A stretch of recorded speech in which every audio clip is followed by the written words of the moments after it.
Because we've been here 3 times. Oh, I know. You've been here since January. I was honorably discharged and I was in MAGTF 388. Yeah.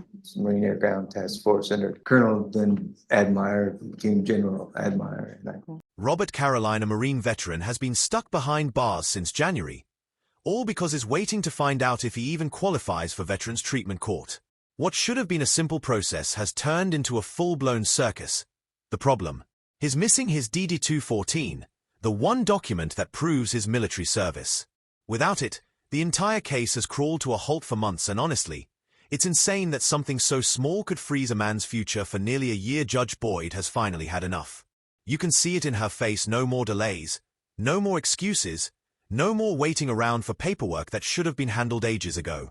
Her frustration is palpable, and to be honest, it's hard to blame her. But here's the real question: should veterans get more leeway in situations like this, or should the law treat everyone the same no matter what? Let's break it down and see how this one unfolds. So where are we with Veterans Treatment Court? Your Honor, so pretty much we did what, let me back up, I apologize. So last week we did assess Mr. Caroline. All right, everyone, please whisper. And if everyone could do me a favor, because it is Monday, the same tone and loudness that you have in the audience, bring it when you're before the court. Yes. Good morning, Your Honor. So last week, we did assess Mr. Caroline like you requested, due to the fact that he was in custody. We kind of had to pull a few things to get him in connection with our DJs, which he was able to do so. I appreciate his honesty and forthcomingness on everything. We were working around a few barriers due to the fact that he was in custody for the file, but we weren't able to get the blue folder to the staffing table last Thursday.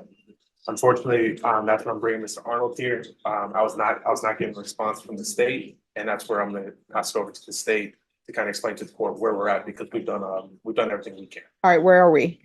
So in regards to state needs to evaluate. All right, so here's the thing. That equipment on that desk is $10,000. If y'all want to accidentally touch it, you will have bought it. Yes. So there's no DD-214 in the file, and we need a DD-214 in order to properly evaluate for Veterans Treatment Court, at least from the state side. Generally, when a defendant is incarcerated, the defense will work to provide a DD-214. Do you have that form? Do you know where it is? Whisper. As possible, my sister Well, can't this be looked up online? might have one. I don't have my paperwork's been wet and stolen. No. Here's my question. Number one, can this be looked up online? Yes or no? I don't believe so, Your Honor. I just had to do my own DD-214. Okay. And you have to submit through the VA a request, SF-180? I believe it's an SF-180. And that request goes to wherever it goes in the government, and it takes about 60 days, 60 days to get back. Oh, we're not going to be waiting for 60 days. We did confirm, Your Honor, the fact that he wasn't prior service, he wasn't deployed. We confirmed all that through DOD. Part of the files that we provide to the state is that's when they're requesting a DD-214. Sometimes we're able to get one, sometimes we can just check and confirm through the different records. All right, so he's confirmed military. So what are we doing? We're here on sentencing. No. I mean, I'm when I say what are we doing, I'm looking at the state, because here's the thing. I understand it's government. I understand the issues with government, but here is my issue. Number one, the Veterans Treatment Program can't have a case pending. It's pretrial diversion startup. I can get with felony drug court, and I know felony drug court is different, but if I have someone here with me on a Monday for felony drug court, we will know before the week is out whether or not they've been accepted. But with Veterans Treatment Court, it's like months upon months. He's been in custody. He's a veteran. Everybody says he's a veteran. He's been in custody since January. How do y'all streamline y'all process? Because I've had people with Veterans Treatment Court. Sometimes we wait for 3 months. Sometimes it's 4 months. So how are y'all going to streamline your process? I know y'all always want that form. They're saying he's in the military. They verified that he's in the military. It appears that it's from the state side and not anybody else's side. So, I mean, he's Marine Corps. Yes.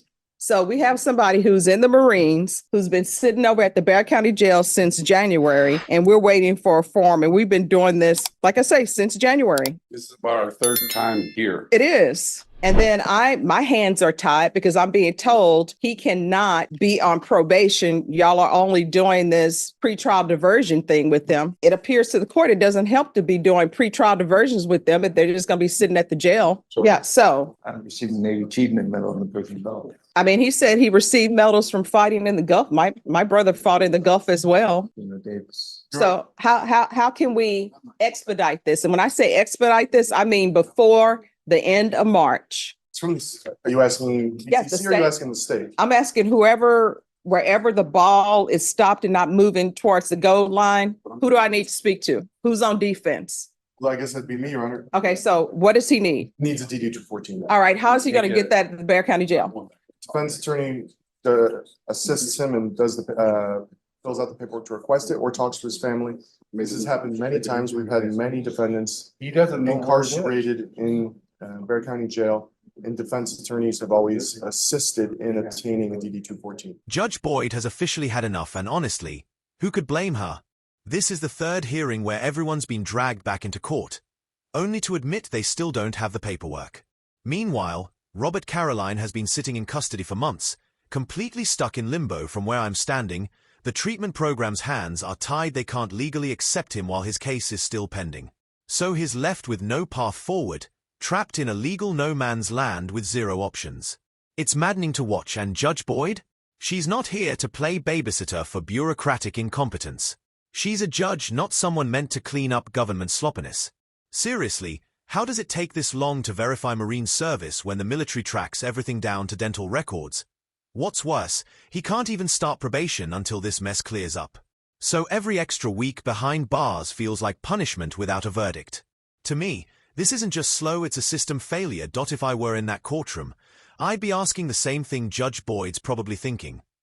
Why aren't the agencies responsible for this delay being held accountable for wasting months of a man's life? All right, so Mr. Caroline, this is where we are. This has been going on since January. One or two things are going to happen. I'm sorry the government is not there for you. We can either bring this back in March. Maybe you'll have the form, maybe not. From what I'm getting from this side is they're not accepting you without that form, even though they're saying they've checked and they know you've been in the Marine Corps. I thank you for your service, but my hands are tied. There's nothing I can do. I can't go out and get your form for you because then guess what? I'm no longer the judge. I work for you. I'm working for you. Wish I could, but Your Honor, may I elaborate on one point? sure. The reason that we need the DD 214 is we need to determine whether there is a nexus between service and why we're here today as far as offenses, and if there is, to determine how and what we can treat. And one of the reasons is, I'm a veteran myself. I served in Afghanistan, but my DD 214 will reflect my time overseas, where I served, what awards I was given, if any. We can't merely determine and allow somebody into the program just because it's confirmed that they're a veteran. We unfortunately get people all the time who they're a veteran, it's verified, and they say they were part of SEAL Team 6 that killed Osama bin Laden. There's people that make claims all the time without being able to verify any of those claims. Well, here's the thing. The people who are claiming that they were a part of SEAL Team 6 or whatever, sometimes maybe they were, or sometimes they're just doing that so they can get in the program. Because I've seen a lot of people who have mental health issues, but if it's not related to their service, then they're not accepted. So here's the thing, Mr. Seeloff, I just Googled, you can go online and do the application. I'm not allowed to do it because, again, I become this witness. But if you go online on your phone or elsewhere and you can sit in the box, ask him questions and just put in a request for the DD 214. It's right out here, request military service records. And you can do it through va.gov home. We can either do that or either we can go ahead and sentence him today. And I will take into account his Marine Corps military service. Do you want to wait or do you want to be sentenced today? I prefer being sentenced today. Okay. Because we've been here 3 times. Oh, I know. You've been here since January. I was honorably discharged and I was in MAGTAP 388. Yeah. Marine Air Ground Task Force under Colonel, then Admire, became General Admire. And No, Unfortunately, without a DD 214, Your Honor, there's no way to.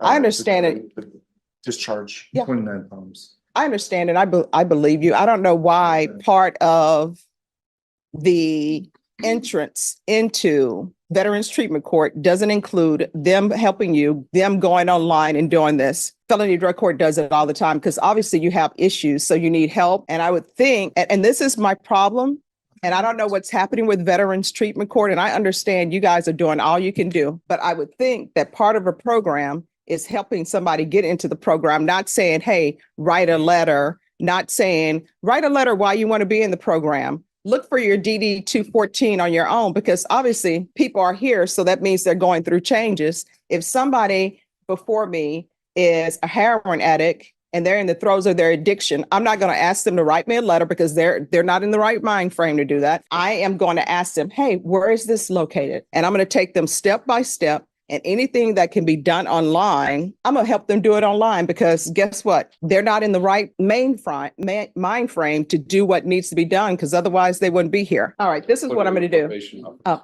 thank you all so much. I appreciate it. This is what I'm going to do. I am going to go forward with your sentencing today. I'm going to see about getting you in a felony drug court. We can do that out of custody. Felony Drug Court has a dual diagnosis program, but you're going to have to make sure you contact them today, okay? Yes, ma'am. And Felony Drug Court, if you're sent over there today or tomorrow when you release, we will have an answer back from them no later than next week instead of months. Yes, ma'am. Thank you. All right. Could I see Criminal Trial Division? This guy desperately needs that form, and I completely understand where Judge Boyd is coming from. Her hands are tied. And honestly, I agree with her frustration. But the sad truth is, the reason this process is so tight and unforgiving is because too many people in the past lied about their service, and now the ones who actually did serve are paying the price for someone else's dishonesty. It's infuriating to watch. Here's a man sitting in custody, trying to get into a program that's meant to help him, and is stuck because the system doesn't trust anyone anymore.